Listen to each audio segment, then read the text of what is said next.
औज़ुबिल्लाहिमिनश्शैतानिर्रजीम बिस्मिल्लाहिर्रहमानिर्रहीम। मेरे चैनल के नाज़रीन अस्सलाम वालेकुम। उम्मीद करती हूँ कि आप सब लोग खैरियत से होंगे। वीडियो शुरू करने से पहले आप तमाम लोगों से शुक्रिया जिन जिन लोगों ने मेरे इस चैनल को लाइक किया, शेयर किया और सब्सक्राइब किया। चेहरे के दाग धब्बे, कील महासे ख़त्म।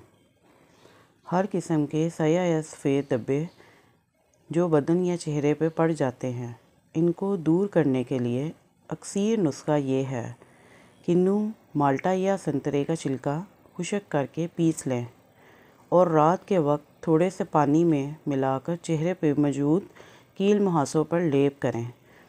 चंद रोज़ के इस्तेमाल से कील मुहासे और दाग धब्बे दूर हो जाएंगे और चेहरा निखर आएगा। अगर इसके साथ साथ 3-4 माल्टे भी रोज़ाना खाए जाएं तो नताइज और ज़्यादा बेहतर निकलेंगे। अबकरी टोटके हैं।